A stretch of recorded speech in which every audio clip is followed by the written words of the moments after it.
Oh, yeah. Five-star. LSU. I said, they ain't ready for the LSU. No, they ain't ready for the LSU, huh? They ain't ready for the LSU. No, they ain't ready for the LSU. We the best in the league if you looking for talent. LSU going hard, but we beat Alabama, then we going off to Florida. Drown the Gators, everybody getting bucked when we step in the stadium. This is the LSU anthem, you know it's a hit. You don't know another rapper two-step like this. See me screaming out the window, yelling purple and gold. I'm an LSU fan, girl, you know how we roll now. Back and back it on up. Hey, back and back it on up. Hey, back and back it on up. Hey, back and back it on up. Hey, way down in the back. TA, we are live. Boy, Zach, boy, oh boy, do we have a lot to talk about and to recap. Since our previous show, there have been 4 SEC tournament games since our previous show. 4. Kentucky. Do we recap the first game against Georgia? I think you're right.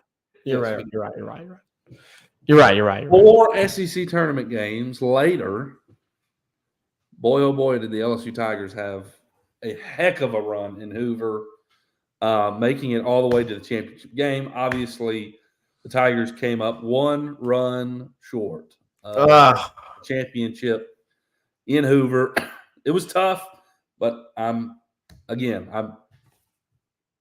hate that it was the team that it was, but I am totally satisfied with what went down in Hoover. If you are not happy with what happened in Hoover, I don't know what to tell you. I don't know what to tell you. That was absolutely fantastic. Oh yeah, all around. Jay Johnson, Zach, has been saying since the end of the regular season that LSU is one of the top 15 teams in the country. Just played the other 14. And it was a rough start, and we lost a bunch of guys, and we had to figure it out against the best of the best in the SEC. And man, you kind of believe him. You kind of believe him after this week, man. You kind of believe him because you played like one of the best 15 teams in the country. Seriously. You look at the top 16 seeds, and you're like, man, that could easily be LSU in that mix. Had a couple things gone differently in the regular season. LSU certainly could have been in the regional host mix. But that was, you were never going to host. Even if you won the whole thing in Hoover, you weren't going to be a host. But you certainly improved yourself. You definitely put yourself in the field. Obviously, as you know now, we are in the field. Yep. We'll discuss LSU's spot, where they landed, all of those things. But man, wow. What a week. What a week in Hoover. That is one of the most exciting Hoover runs, since LSU 2017. Yeah. That was the most exciting, for sure. It doesn't even come close. And I think it might have – I know you won the thing in 2017, but I think this week could have been more exciting just because of how games played out, just because of what happened and how things transpired and the drama and, all the – Everything. Just incredible. And, maybe you ran out of a little – magic there at the end of the you tried to spark it back up. Oh boy, you tried it again, and you were not far from doing it. Seriously, Ace hit away. If you weren't at the bottom of your lineup, because you literally had 8 and 9 up for your last 2 outs, which Larson had a tough tournament, but Larson has certainly not been a slouch by any means this season since he's been really plugged in. And then Milazzo at times has totally,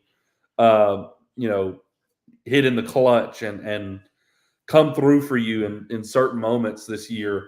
For sure. So still, even in that moment, I wasn't like thinking, man, this is our 8-9 hitter. But man, gosh, just there was some postseason magic going on for LSU and Hoover, no question about it. All the voodoo and the postseason magic that LSU, that people talk about surrounding LSU certainly was felt in Hoover this week. So, Zach, we need to recap it. Obviously, we've talked about the Georgia game already. That was literally a week ago at this point. You go play Kentucky after that, Zach. Potential number 1 overall seed, Kentucky. At the time, potential number 1 overall seed, Kentucky. You go and you're thinking, man, this is going to be another tough task. If you can pull off a win here, you're in. But if you win this game, you are in. You're in. Yeah. Right. You're. There's no question. And Zach, you stinking run ruled them. I mean, 2 grand slams. 2 grand slams. Tommy White, Jared Jones.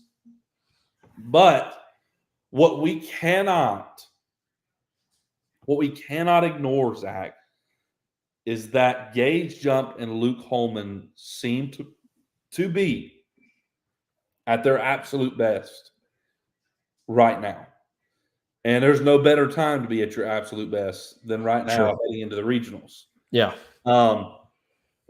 Gage Jump obviously did what he did against Georgia. Phenomenal outing. 7 innings pitched. Only allowed 1 run.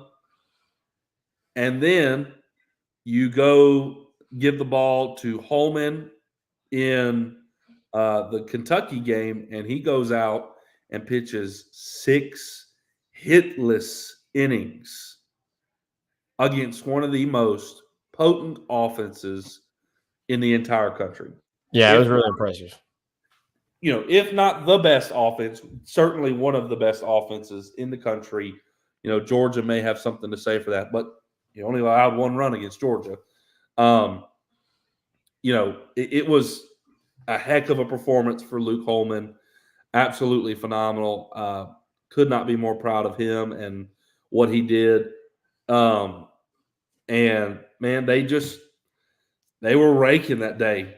They really were. And of course, you got 8 runs on 2 swings, but you put the game away because of what Holman did, and because of those 2 swings, you were able to put the game away early. Just a phenomenal performance overall from Holman, and of course, dominant on the offensive side. Now, what we really, really want to talk about is the 2 games following. These 2 games against South Carolina. Zach, it is something about South Carolina and LSU in Hoover. There's something about it's always crazy, bro. LSU and South Carolina that creates some mass chaos. Of course, if you know the history, it was LSU playing South Carolina that went into extra innings when Todd Peterson comes up to bat and hits a double off the stinking wall to give and secure the LSU lead in that game against Hoover. And, of course, this week against South Carolina, it was no different. I mean, the drama, the comeback, it was just outstanding. Absolutely outstanding. So, first game, Zach, Hurd gets the ball for you. And really, he does what Hurd has done all year. He comes in and looks fantastic. Strikeout. Correct. You all year long, Zach, and this is what is the most encouraging thing for me this weekend. The most encouraging thing for me. You have struggled so bad once you got past game 1, game 2. Yeah. Now, it wasn't perfect, that's for sure. But you found ways to win games when you did not have your best on the mound, which has not been the case all year long. Hurd comes in. He gives you 2 awesome innings. In 2 innings, strikes out 5 guys. 5 guys. And then in the 3rd inning, he kind of falls apart like he does. I mean, there's something about when he walks a guy, when he gets a hit.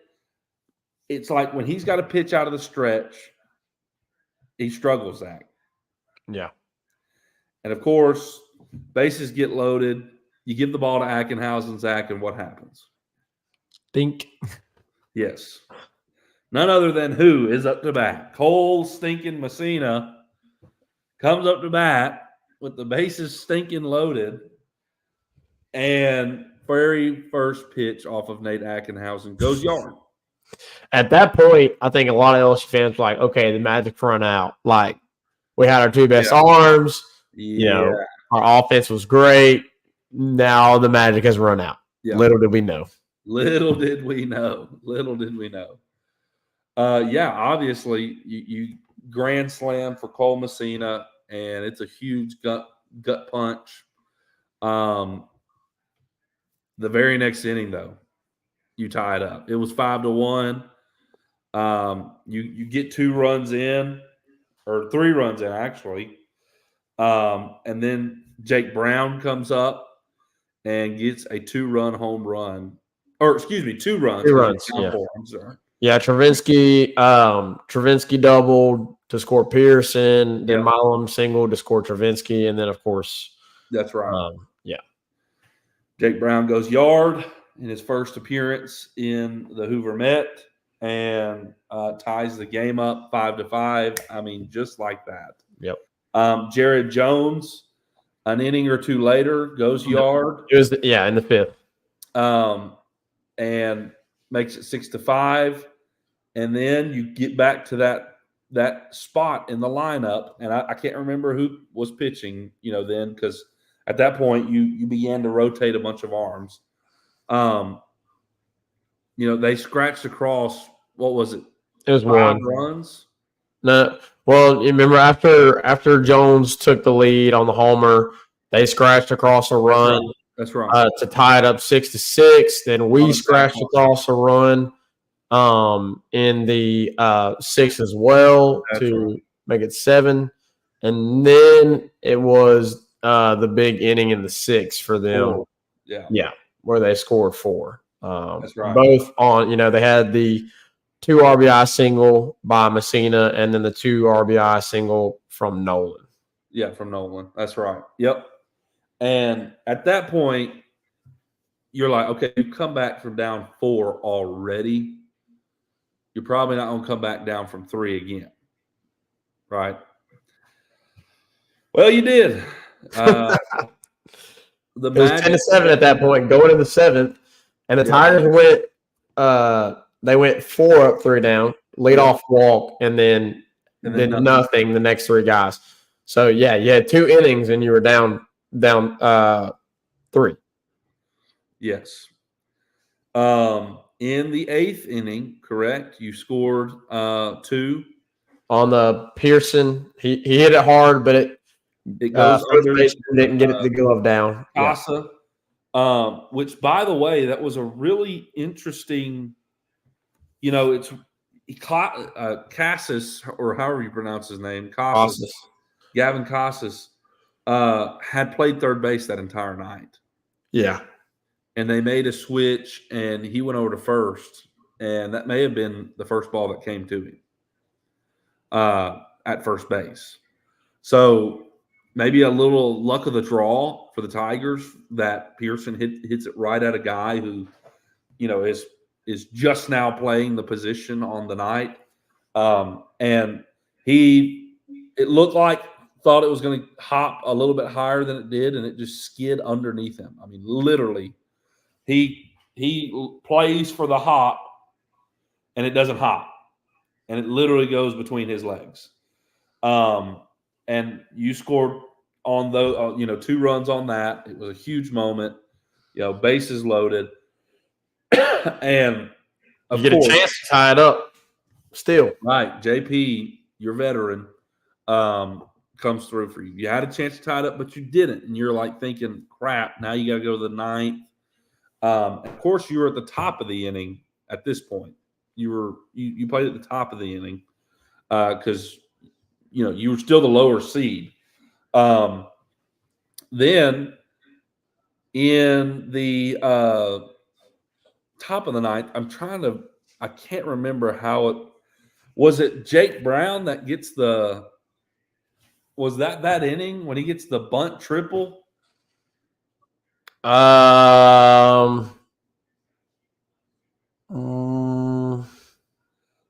some point, he got the bunt down and it goes wild, and he got all the way to third. Yeah, let me check real quick. So in the 9th, to start off, no, I think you're thinking of a different game. To start the game, to start the 9th off, Milam singled, then Brown singled. Dude, you're getting games mixed that's right. up. Yes, I am. I do remember exactly what you're talking about now because, it was like Jake Brown on the very first pitch singled right after Milam. But I just have to say Stephen Milam was the MVP for LSU. Yeah, the tournament for sure. If you took away, the walk-off home run, I still think he's your MVP. Yeah, I agree. As a freshman, like we're talking about his bat because he's been hot lately and batted dang near 500 this tournament. But holy crap, his defense, man, it's been phenomenal. So fluid. It's so easy for him. Anyways, but he comes up, top of the 9th. You got to get something going. He gets you a single. 2 freshmen back to back. Correct. He had 2 strikes on him. Yep. It was had 2 strikes. Jake Brown, very first pitch, goes opposite field against Chris Veach, one of their best closers, and has literally throws nothing but changeup, it feels like, to, as a true freshman in that moment, be ready to wait back and poke that changeup into the opposite field the way he did was impressive. Very first pitch. He's literally not even seen it. Obviously he saw it with Milam, but it's different when you're the one standing in the box. And for him, on the very first pitch to see that changeup, lay back and poke it in the opposite field was huge. Mm-hmm. Was huge. What happens after that? Because obviously a run scores before you get to Braswell. Yeah, so, Brown singled. Larson hit one deep to right field. That's right. And a lot of people thought that's right. A lot of people thought it was going to be gone. Everybody thought it was gone. That's right. But it was enough to allow both the runners to move up. That's right. And at that point, Kling had subbed in. So Kling went to third. Brown went to second. And then, of course, Milazzo hits one to the wall that everybody thought was out. So 2 back-to-back that everybody thought was out. Kling tags up, ties the game. At that point, everybody's breathing a sigh of relief, like, "Oh, thank God, we're in it still." And because it was so deep, Brown was able to tag up from second to third. Yes. So then you've got Brown at third, nobody out, and that sets the stage for, of course, 2 outs. 2 outs. Yeah, 2 outs. I'm sorry.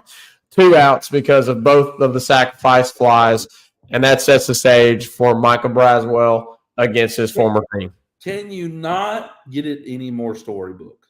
Yeah, it's almost like it was scripted. Come on, man. You can't make this stuff up, dude. You can't make it up. You can't make it up. Zach, I want to talk about this because I don't think I've seen anybody mention it. Anybody.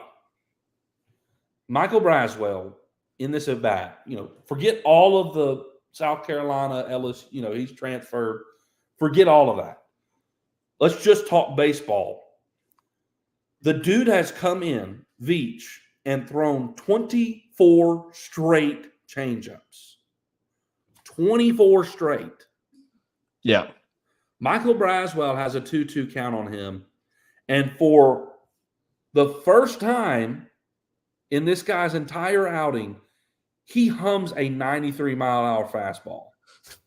And Braswell was ready enough to foul it off and stay in the line, stay alive in the bat. Like you have been seeing for 24 straight pitches. 71 to 74 floating changeup going off the plate. And to be so locked in after 24 straight pitches, to be able to catch up to a 93-mile-an-hour fastball to stay alive and foul it off was extremely impressive. Yeah. In that moment, I was very impressed. I don't think many people caught that. But to go from 72, 74 to 93, and for him to stay alive, to be ready for that, was really, really impressive to me. I mean, considering the stakes, it's the ninth inning. You got a runner on third with a chance to take the lead. You got 2 strikes on you, and you were ready for that. He was ready for that moment. He was prepared for anything. So I just, from a baseball perspective, you got to tip your cap to Braswell. It was an outstanding at bat. Yeah. But to make it even sweeter, to make it even better, it is the transfer from South Carolina. It is the guy South Carolina's players and fans have trashed all year long. And boy, oh boy, was justice served when he lines it down the third baseline. Yeah. To bring in the game-winning run. And by the way, standing on first base, pumping the LSU jersey. Absolutely. Absolutely. How could you not? And in front of the South Carolina dugout. Oh, it was great. Absolutely great. Gavin Casas, his teammate, former teammate, that he threw ground balls to for a very long time. What a moment. And I'll tell you this right now. He was 0 for 3 in that moment. He had been walked a couple times that game. But, his official, outing was 0 for 3 with 2 walks. And South Carolina fans were letting him have it on Twitter up until that point of the game. Yeah, it was great after the game to see all the LSU fans come underneath those comments. Boy. What's the update? What's the update? Give us the update. And I will say this. LaCroix, Talmadge, he got Braswell out 2 times. And he let it be known that it was Braswell. Now, he didn't verbalize anything, but he made gestures and faces. In fact, I specifically remember Braswell grounded out to third base at one point. LaCroix, or shortstop, I think Talmadge was playing shortstop that night. It wasn't Trippett. It was Talmadge at shortstop that night. The first game. Trippett was at short the second game. We played them. Anyways, he grounds out to short, throws it over, throws him out, and whenever South Carolina was tossing around, it seemed like was staring Braswell down and was shaking his head at him. Like, it ain't happening. And so when Casas went to first base, Talmadge went to third base, and it was really, really nice to watch that ball go past him. Really, really nice. So for all of Michael Braswell and the flack that he has caught this year, he has been fantastic lately. And Zach, his overall batting average, at certain points in the SEC tournament, and it may still be right now, was above 300. Yeah. Fantastic. Absolutely fantastic. And he's the one who led off the Kentucky game with the home run. Mm-hmm. He set the tone from the very beginning. I mean, very first batter Kentucky faces puts it in the seats.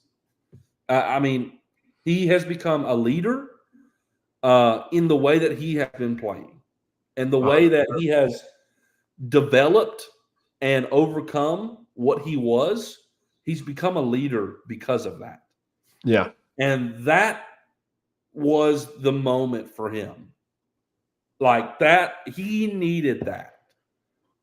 And to make it even better, it was against his former team. Internally, now, he gave you the right answer. It wasn't about South Carolina against me. It was me playing baseball, us against them. It wasn't me against South Carolina. Coach Wanaka told him, you're not playing South Carolina. You're just out here playing baseball. You're here playing baseball. And that's the right answer. But internally that was validation for him. Yeah. And that can do a lot mentally for a player. Because you think about how freeing that was for him with his struggles at the plate. For it to be the game-winning hit. He's been performing really well all week. And then in this moment, high stakes, 9th inning, 2 outs, 2 strikes, runner on third against your former team, you come through. That's like chains breaking, right? Like he's broke down a barrier probably mentally in his mind, and he can play free. And boy, the next game in South Carolina, dude went off. He finally got that hit, and he had 3 hits the next game? Yeah, he had 2 singles and a homer. Yeah, 2 singles and a homer. Which we'll talk about that game next. But yes, obviously. LSU closed it out. Ayoa came in. He did allow 1 hit, but 2 pop-ups, 1 fly out that I think scared some LSU fans initially off the bat, but then obviously it goes well short to Paxton Kling. LSU wins it and advances to the winner's bracket with a day off and gets to play on Saturday. Zach, I really wanted to discuss that first game against South Carolina. I'll kind of let you take the lead for the second game with South Carolina. The second game, to be honest, Reagan, for a large part of the game, it looked very similar to, especially in the middle to latter half of the game. It began to look very similar to the game that they played on Thursday, right? So obviously, LSU at that point was very much down a lot of pitchers. I think a lot of people expected Javen Coleman to get the start. He does get the start. And ultimately, I thought Javen did really good to start the game. He went 2 1/3, kind of lost command there in the 3rd inning. And ultimately, he ends up giving up 3 earned runs. But I thought that Javen Coleman, for what he was asked to do, performed really well. And then obviously we know after that, it was completely by, bullpen, a bullpen day, a by committee type day for LSU. They went to Aiden Moffitt. They went to DJ Primo. They had Sammy Dutton in there. Lore came back again. Yep. Will Helmers, Cade Anderson, Gavin Guidry, and then obviously Griffin Herring to end the game. But it was insane. It started off again. South Carolina came out hot. They scored 8 unanswered runs, Reagan, at the time. So you were going into the 4th inning, the bottom of the 4th, and it's 8-0. And again, as an LSU fan, we're thinking, okay. I tweeted it. I tweeted it. I didn't, we didn't think LSU had the arms in order to win this tournament, right? Right. Or to make it this far in the tournament, right? And at that point, it completely looked like that. Yeah. But you had some guys that later on stabled out the bullpen and put up some zeros. I mean, you hung up 3 zeros in the 7th, 8th, and 9th. Yep. And you hung up a critical 0 in the 5th. So it's 8-0. LSU is hitting at the bottom of the 4th, and they get down to 2 strikes and then unleash themselves offensively. Now, a large part of that was due to the third base play by LaCroix, right? A couple of balls that he could have had. Now, I will say they were tough plays. Like, oh yeah, they weren't, like easy, like ground ball. Like he made it. Like they were tough. The first one was a really hard hopper over him. Yeah. That was hit by Micah Braswell. That scored scored Milam and advanced Larson.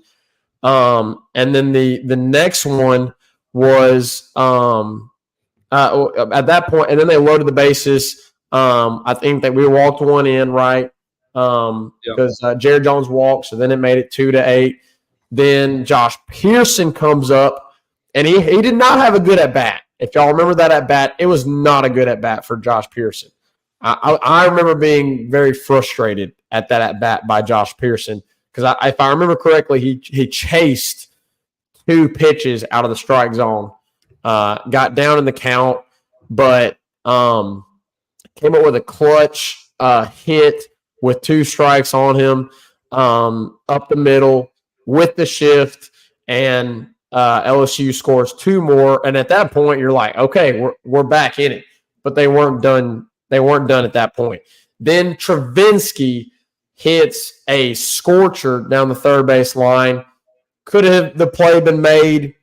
Potentially. I thought it was a hit. Ultimately, they ruled it. I'm pretty sure, if I remember correctly, they ruled it hit. They did. They should have. Yeah, they did. They ruled a hit. But then, of course, the outfielder misplayed the ball. Jones did. I can't remember his first name. Yep. The outfielder Jones misplayed the ball, goes past him, and that allows Milam to score. Or I think it was Milam. No, I'm sorry, Pearson to score from first base, and you're able to put 6 on the board there. And LSU right back in the game. Right back in the game. It really sucked in the 6th after you had put up a 0 in the 5th. You were hoping for another 0 in the 6th because LSU wasn't able to do anything in the 5th inning. South Carolina goes back out there. They put up another run. They put up 2 runs, I'm sorry. And it's 10-6 again. You're like, crap, we're down. Now we're down 4 again, right? Yeah.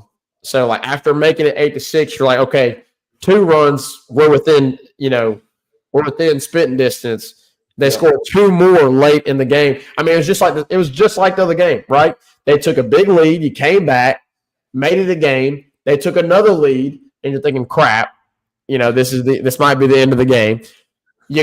But you come back again, right? Yeah. But in this instance, it was more of a chip away, right?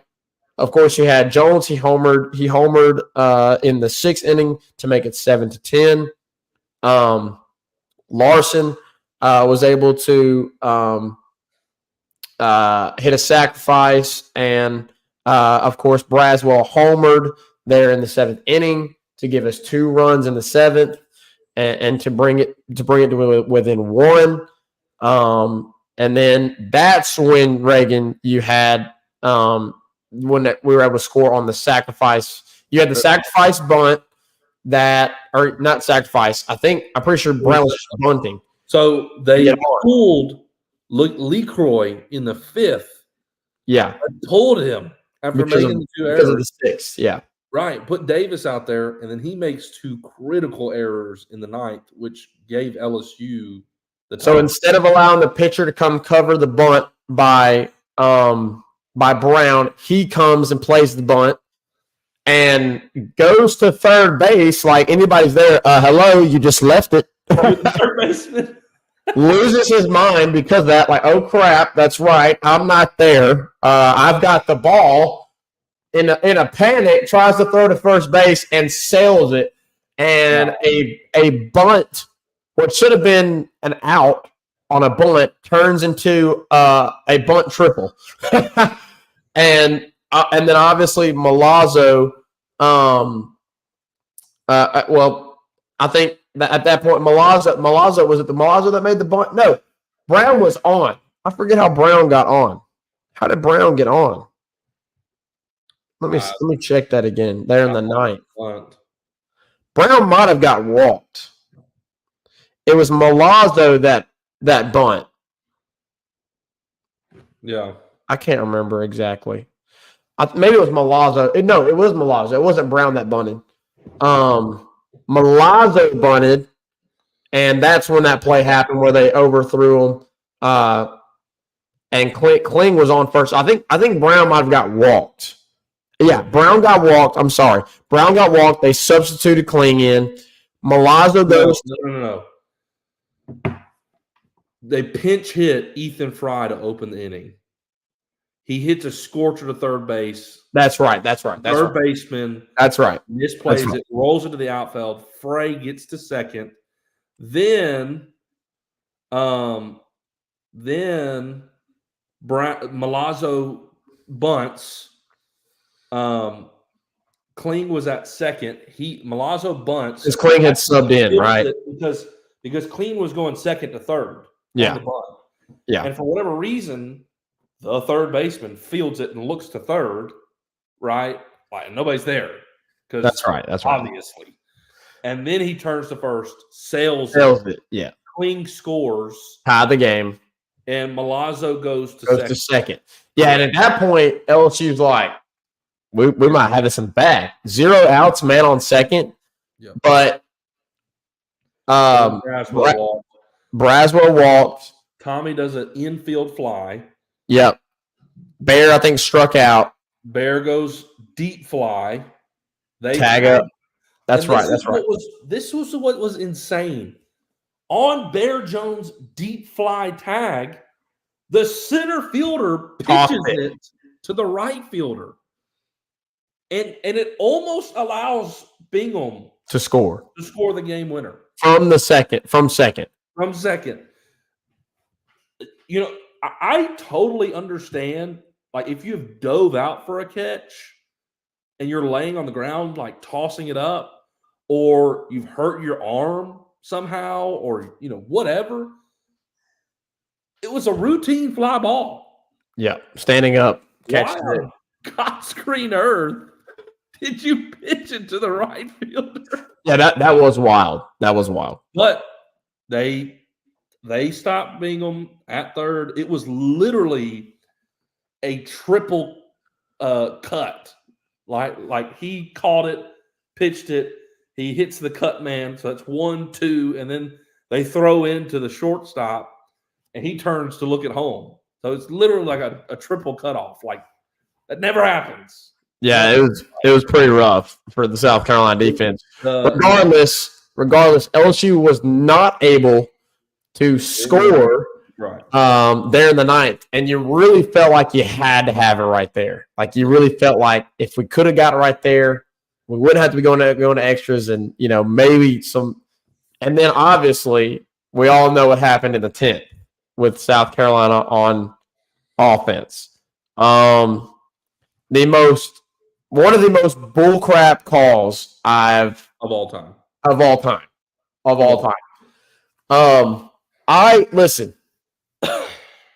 I completely understand the rule. I think everybody understood the rule. We did not need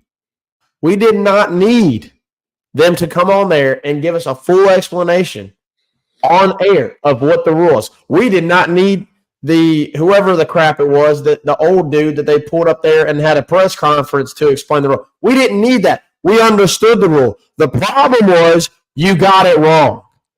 Not only did you get it wrong, it was a judgment call that you made after a full commercial break in which your focus was on the runner coming to home, and the pitch. Like that, you cannot tell me that any single one of those umpires was focused on where Neal's body and foot was at the time. And here's the crazy part of the rule, Reagan. Okay, so anyways, let's get to it. In the 10th, South Carolina, first two guys get out. Then they get a single. I'm sorry. Then they get a walk, and then there's a single that advances him to third. They bring in Herring. Guidry threw 2 wild pitches. That's right. I'm sorry. Yeah. Guidry threw 2 wild pitches. Guy gets to third. So you have first. That's right. So then the single was first then. So a single because then you walked Messina, right? It was only Jackson on base. Yeah, but you walked Messina. After the first wild pitch, you intentionally walked Messina. Correct. No, the second wild pitch was the walk to Messina. Because remember, we thought they were going to intentionally walk him, and everybody was, and then he came back up to bat, and everyone's like, "Oh crap, we're pitching this guy wild pitch." Yeah. But then that gets him to third, and he goes to first. So you got first and third, Jackson at third, Messina at first. I forget who was coming up after that. Nolan. No, yeah, that's right. Nolan comes up. They bring in Griffin Herring. I'm pretty sure if I remember, it was an 0-2 count, if I remember correctly. I'm pretty positive it was an 0-2 count at that point because Griffin came in and immediately, boom, boom, boom, threw 2 strikes. And so it's an 0-2 count. They attempt to steal home. Griffin pitches the ball immediately to Neal. Neal fields it, tags them. They rule him out. They go to commercial break. They come back from commercial break, and they're in some holy huddle making the dumbest decision of the game. And they come – not only, Reagan, did they make the wrong call, but they completely lost control of the game at that point. Completely lost control. Had the call right. They had the call right initially. Wrong. You ruled them out. You come back. You make a judgment call because it's not reviewable. Without a review, you make a judgment call and overturn something that you didn't see. You get to see the replay on the TV. Now, if you know the rule is, which it pissed me off because there was South Carolina fans in the comments saying this was the right call. This is the right call. No, it wasn't. No, it wasn't. The rule is that the catcher cannot put himself in front of the plate or on the plate without possession. That's right. Without possession of the ball. And that was the problem that the South Carolina fan base did not understand whenever they were on Twitter spewing their bull crap because they were upset that they took a L, which we'll get to. So the pitch was thrown. Malazzo's right foot is to the right of the bag. Malazzo's left foot is to the left of the bag. When he has possession of the ball, his left knee comes over the top of the plate, which he has a right to do with possession of the ball. Yep. Dude's out by a mile. To get into a huddle and make the decision on a judgment call that, yes, it was catcher's interference. When you didn't see it, and when the review that they were showing over and over again on air was very clear that Neal, A, did not touch the plate, B, after having possession of the ball, which it's legal to do so, then touch the plate and tag the guy out by, 5 feet? 4 feet? Or more. Something like that? Not even close. To then reward South Carolina, the point on that was horrendous. Horrendous. Jay Johnson lost it. He gets ejected, rightfully so, in my opinion. Then LSU goes to appeal, or what was it? What was it? Because he never touched the base. So LSU goes to appeal. This is the right call, because he was awarded the base, that doesn't matter. So that is Correct. the right call. Messina steals third on the appeal, which was complete bullcrap as well. I mean, they lost, and then everybody's like, what the heck's happening? Also, Whenever Messina stole third, I mean, they completely lost control of the game. And also, LSU wanted to protest at that point. Correct. And that discussion started.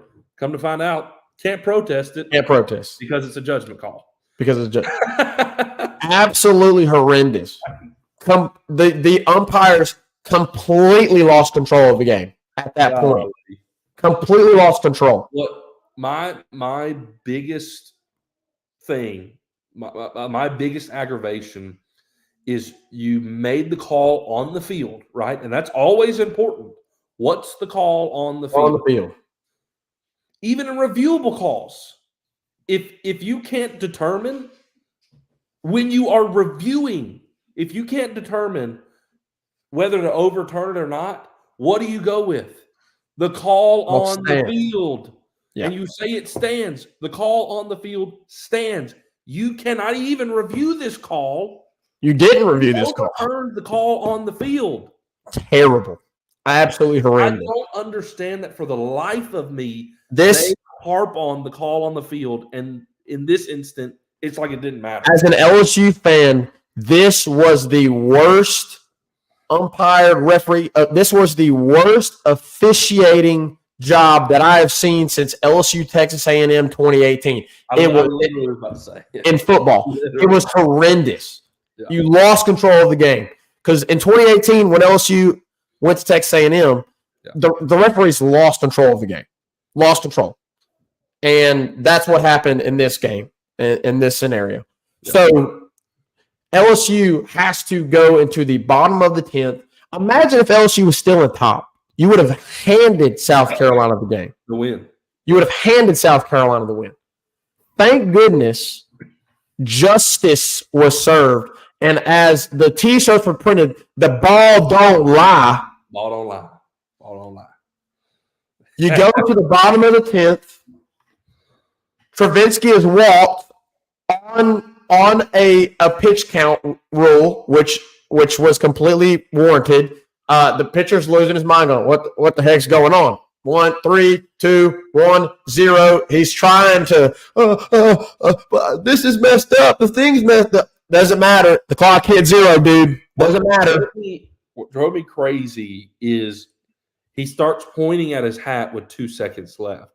You can't do that. And never steps off the rubber. Never stepped off the rubber. Never stepped off the rubber. And then continues to point at his hat after the umpire, awards first base, and then goes, and I'm like, you never stepped off the rubber. You're still standing on it. And even the commentator said you can't do that with 2 seconds left. You can't. So rightfully so, LSU is awarded first base on the pitch count. Yep. And then complete justice was served. Stephen Milam, the smallest guy in the tournament, from the right side, gets a high fastball that is out of the zone, and dude absolutely nukes it. Yep. Nukes it in a tough baseball field to hit it out. Yep. Nukes it. Incredible moment. It was complete justice served. It was one of the biggest ball don't lie moments I have ever seen as an LSU fan. People related it to the South Carolina, Michigan,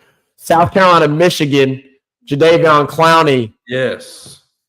Tackle and fumble. Of course, obviously, y'all know what happened at that point. Michigan was awarded a first down on a ball that was 6 inches away from the first down marker. The referees called a first down. When they measured it. Yeah, like in front of South Carolina's sideline. Correct. So it was one of the biggest ball. Like there was that moment, and then you think back to the Michigan-South Carolina football game. Like one of the biggest ball doesn't lie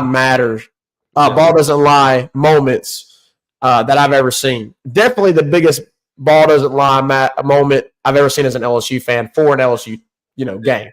And it was amazing. So, I mean, just fantastic. So Stephen Milam walks it off, and I got to be honest, Reagan, me and Dad, we were screaming at the top of our lungs, and we were not screaming at South Carolina. No, absolutely. We were screaming at the umpires, go home, go home. You like just yelling. Me and Dad, like, we get like amped. I've never seen me and Dad together that amped in that moment. We are like this in the TV. Go on!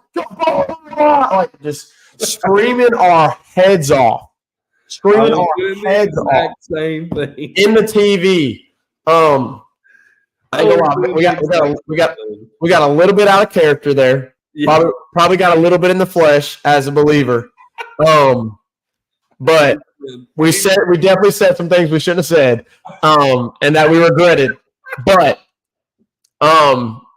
the anger that we had inside both of us because of that call completely unleashed. Yeah. When that ball went out of the outfield that Stephen Milam hit. You'll have to ask McKenna my reaction. I'm sure it was very similar. Yeah. Very similar. Yeah. I mean, we were in the TV, we chest bump, high-fiving. Like, I was hyped. And I was hyped because Dad was getting mad. I was like, yeah, Dad, yeah. Like it was a great moment. It was a great moment. Excellent. So, anyways, LSU, we got to hurry up, Reagan. It's 53 minutes we've been talking. Yeah. Here, Zach, great moment. The run in Hoover was amazing. It was incredible. To sum up the last game, Zach, I will sum it up this way. Because LSU fans, like, I get it. You scored in the first inning. You in the bottom of the stinking ninth, you finally did something. You didn't score the entire game since the home run, which, by the way, Jared Jones crushed it. Yeah. I want to say this, and then you had the little magic in the bottom of the ninth. The biggest moment of that game was the pickoff at first. The pickoff at first, yes, all of that. I get it, like all of that. Here's the bottom line, though, Zach. Here's the bottom line, and this is what I want to say. Moving into our next segment, Tennessee is the number 1 overall seed. Let that soak in for a second. Number 1 overall seed. You did not pitch Gage Jump or Luke Holman in that game. Or Griffin Herring. And you lost that game 4-3. And yes, the pickoff moment happened. Point being, LSU clearly is playing their best baseball all year long. And you saw what happened when LSU pitched Luke Holman and Gage Jump against 2 of the national seeds, Georgia and Kentucky. Yeah. Imagine if you could have pitched Gage Jump, Luke Holman. Point is, this postseason can be very, very awesome. You still have everything ahead of you, and it can be another great run in this tournament. You played the best team in the country toe-to-toe. Yeah. Toe-to-toe, and you did not have a single one of your best arms out there. Your top 3 arms. And you didn't have a great day offensively at all. You didn't have a great day offensively. And I'm not trying to hate on Ulloa because Ulloa has been solid. But you had one pitcher fall apart, and if that doesn't happen, you win the game. Yeah. Like 3-1. Yes. All right. So that was the SEC tournament. It was fantastic. I know we didn't win, but I was thrilled. Absolutely thrilled with we'll probably need to take a break, Reagan, get back, hit some comments, and then we'll cover the regional preview and very briefly cover the transfer portal. Absolutely. We'll do it right after this. 5-Star Hero, your intro and outro music for the Tigers Avenue show. They ain't ready for that LSU. Go check out all his other music on all the major platforms. Don't forget to follow him on Instagram at Saints Anthem and at Twitter at OneNationDoty. Don't forget to check out his Facebook page for all his Saints and LSU merchandise. Can't get any better than Sarah Klein Stevens, attorney at law. I can't show your comments, but I can see your comments. I see Tyler is in here. What's up, Tyler? Glad you're in here, man. Doug knows when the batter stepped out of the box, why was it still even considered a pitch? That's a great Zach on the very first. Doug knows the very first one. Oh yeah. Sorry. And this is another part of that whole scenario because, and I don't want, I want to hustle up and get past this. But if Griffin Herring steps off the rubber, that rule about Neal stepping on the plate, being in front of the plate, none of that matters anymore. None of it matters if he steps off the rubber and throws home. Neal can stomp the plate before the ball gets there, all he wants to. But Herring didn't step off the rubber, so it was considered a pitch, and he had to stay away from it. But if the batter steps out of the box, does it still count as a pitch? I say yes. So I don't think that changes anything because if you think about what an umpire, a batter can try and call time and say time and step out of the box, but it still doesn't matter. If the ump doesn't award time, the pitch still counts. So I still think the pitch, it's still a pitch. Anyways, Jay got kicked because it was a South Carolina dugout. It wasn't the umpires who called anything. Yeah, absolutely. That was another reason. I think that was frustration because it was South Carolina. South Carolina was like, it was catcher interference. And then they just made a decision. Look at this. Can we get an interpretation on this? And from that, the umpires decided that. Yeah, it was nothing like none of the umpires were like, hey, this may have been so-and-so. It was coming from South Carolina's dugout, so it certainly made, caused another problem. All right. The regional preview. LSU, as a result of what they did in Hoover, solidly in the field. They get a draw to the number 4 overall seed, the North Carolina Tar Heels. You worked your way from on the bubble, maybe a 3 seed to 2 seed. Yeah, that's right. You did great. You did absolutely great. And I think that the difference between a 3 and a 2 seed matters that much. Right. And honestly, I think it's a great seed. I think it's a great draw. Here's why. Statistically speaking, with 11 SEC teams, which, by the way, that's a record, getting into the field, statistically speaking, the likelihood of you pairing up with a SEC super was highly likely. And you didn't pair with an SEC super regional. No. Which is to your benefit. The downside of that, though, is you got placed in one of the top 8 national seed regionals. Right. Which I kind of expected us to be. I thought we would be like 6, 7 national seed, but we got 4, and that's okay. That's okay. And Zach, North Carolina's going to be a tough team.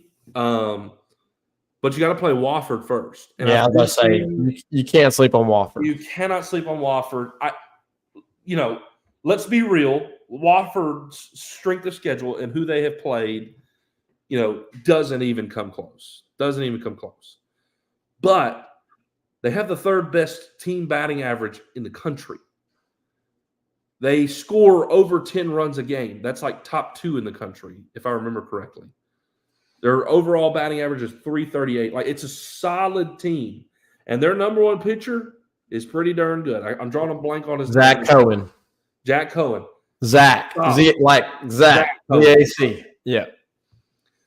Pretty solid guy. And you fully expect to see him on Friday. So I've been saying, do we hold out, jump? Absolutely No. Absolutely not. No. You are playing to win. You're playing to win. This is not a weekend series. This isn't regular season. I mean, this is it, right? I know you have double elimination, but you don't play off. You play every game as if it is your last.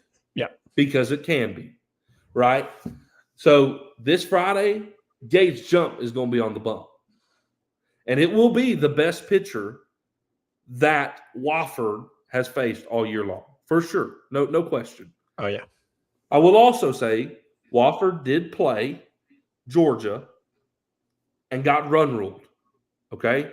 So as good as the offense is, when they played higher competition, that high offense got ran out of the park, okay?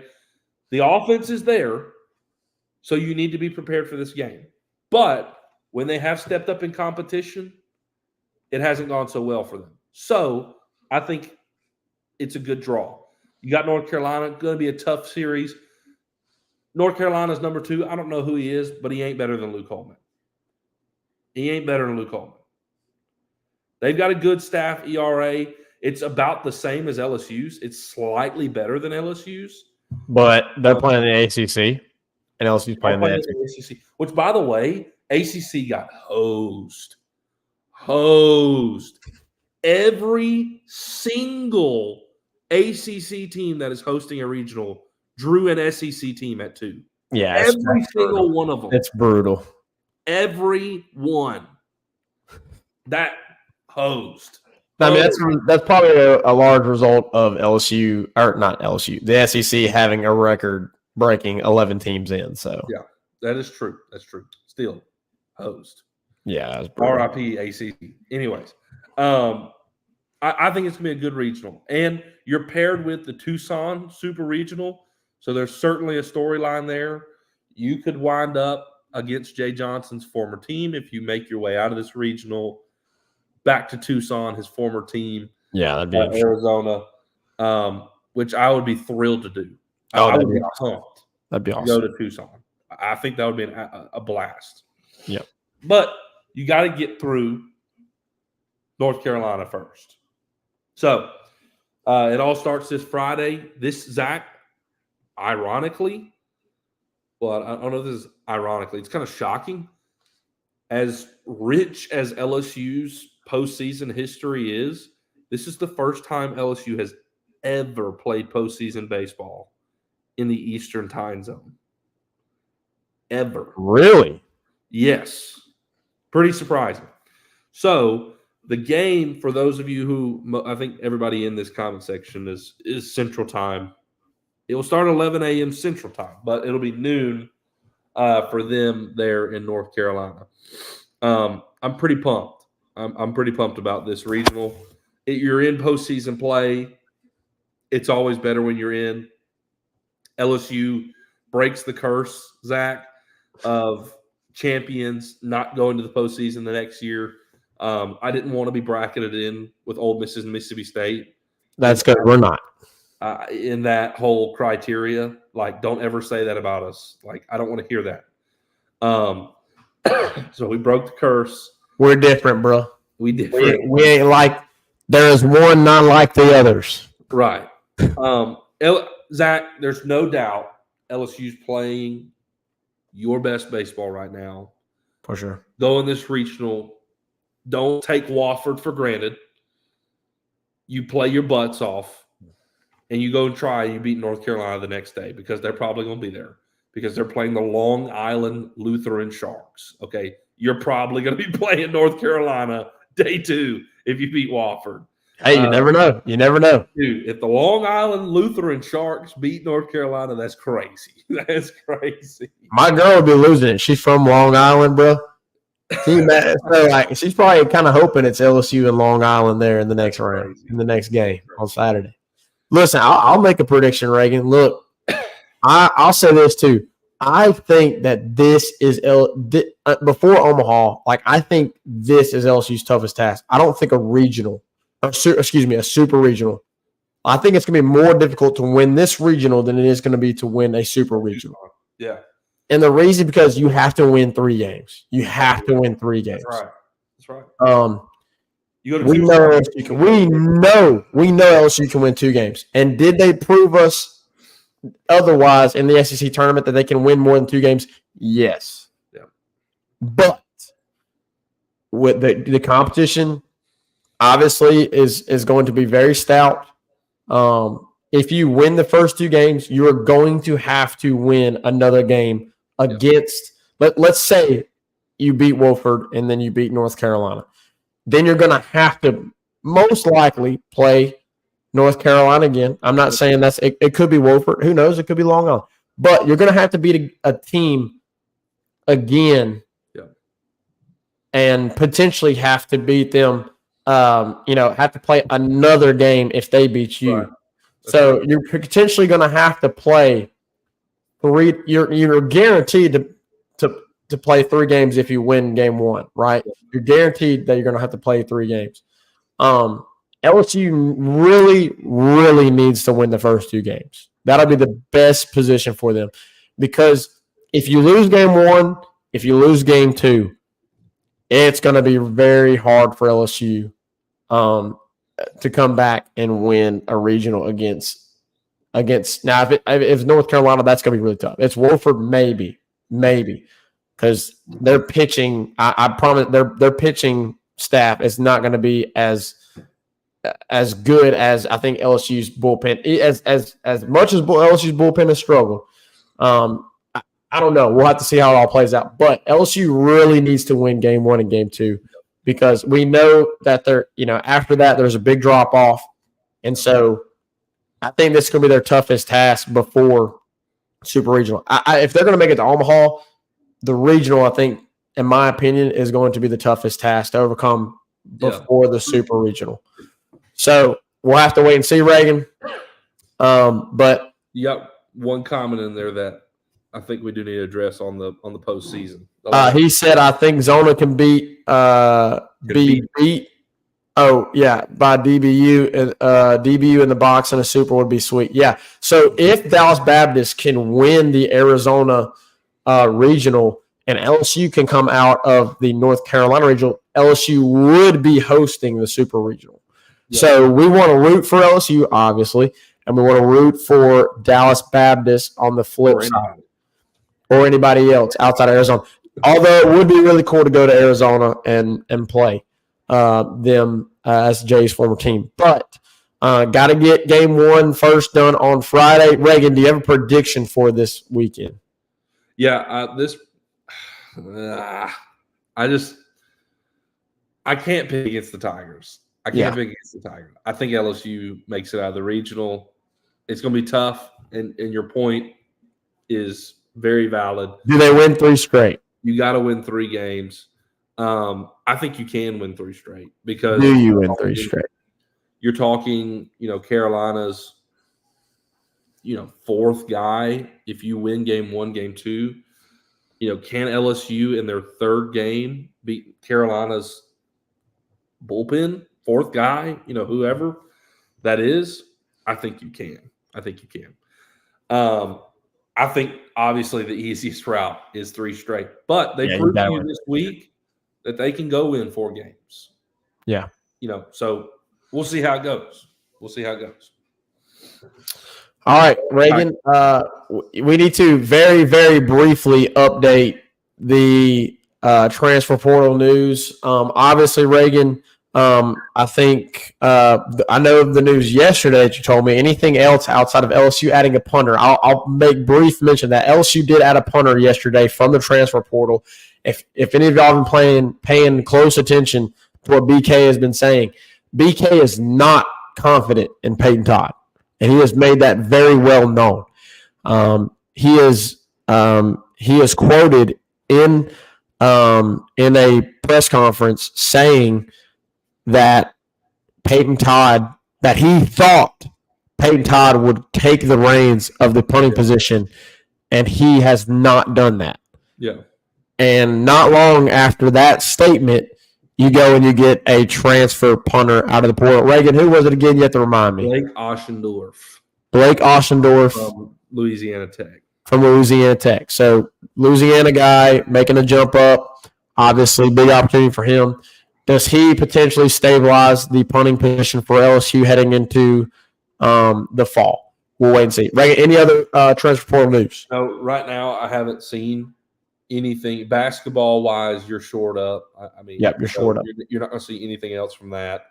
Football, I haven't seen anything lately. You were in the mix for that Wake Forest DB. I haven't heard anything from that, but nothing hot lately. Nothing real other than the punter that we landed. Nothing of significance recently right now. So that's pretty much your portal update. Jared Addison's been in here commenting. Appreciate you being in here, man. I wouldn't want to go play in Tucson unless it's at night. 114 degrees is hot. It's true. Which I'd imagine they'd be playing late. I'd imagine they'd be playing late. Yeah, they typically do in the Pac-12. Typically do. Yeah. So, all right. It's been a little bit longer show, but that's okay. We had a long recap of the SEC tournament. It was a fantastic run. It was great. It was everything I wanted it to be, minus the championship, which is okay. The way you were playing was extremely encouraging. Yes, was extremely encouraging walking into the NCAA tournament, and you played the best team in the country toe-to-toe without any of your best arms. You had one pitch that was a mistake. Yeah, and really one pitch, right, was the difference in that game. So really encouraging going to the NCAA. You're playing your best baseball. Go win one in Chapel Hill and get to the Supers, and maybe you get a host. We'll see what happens over in Tucson. Maybe you can get a super host. So it's a lot of fun when you're playing postseason baseball. So we'll see you next time here in the Tigers Avenue to discuss all that. Five-Star here. Take us out. Peace. Who that five-star? And the LSU Tigers, LSU Tigers.